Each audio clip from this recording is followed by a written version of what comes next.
Dalawang do-or-die games ang magaganap nitong Sabado sa PBA Commissioner's Cup Quarterfinals. TNT vs NLEX at Meralco vs Magnolia. Makumpleto kaya ng TNT at Magnolia ang kanilang comeback? O hindi masasayang ang twice to beat advantage ng NLEX at Meralco? Malalaman nga natin yan.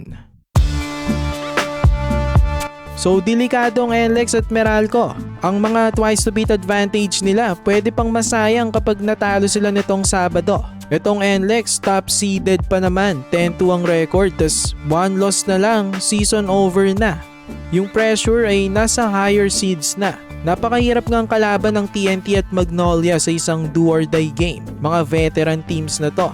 Pero let's see kung anong mangyayari. Baka sa uli, ang mga higher seeds pa rin ang makakapasok sa semis. Para sa NLEX, kung gusto nilang manalo, dapat limitahan nilang kanilang mga turnovers sa Game 2. Nung Game 1, meron silang 20 turnovers. Tas 22 points naman ang nakuha ng TNT doon mula dito sa mga turnovers ng NLEX. Masakit yung 22 points na yon, ang laki nun. Close lang ang game pa naman ng NLEX at TNT. Imagine kung hindi sila careless sa bola, baka nanalo pa sila. Tapos kailangan ma-contain nila itong si Bolbol. Nung game 1, umiscore nga ng 34 points ito.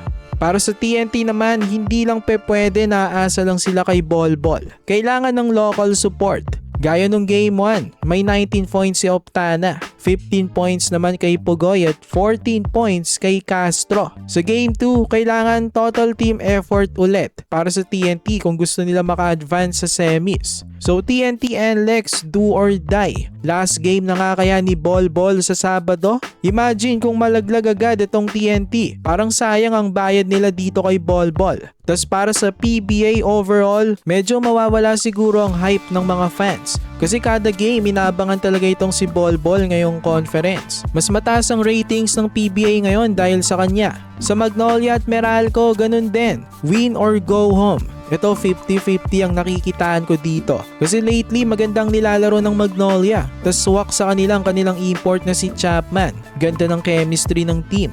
Pero itong Meralco ay well-coached team at napakadelikado rin nakalaban sa isang knockout game. So exciting ang mga paparating na games. Bukas SMB versus Ross. Susubukan ng Beermen makasurvive at makapuwersa ng do or die match. Ang Rain or Shine naman gustong-gusto ng tapusin itong SMB. Tas Hinebra versus Phoenix rin bukas. So ayan lang naman ang ating update sa ngayon. For more PBA content, i-like nyo ng ating video at mag-subscribe na rin sa JB Buckets.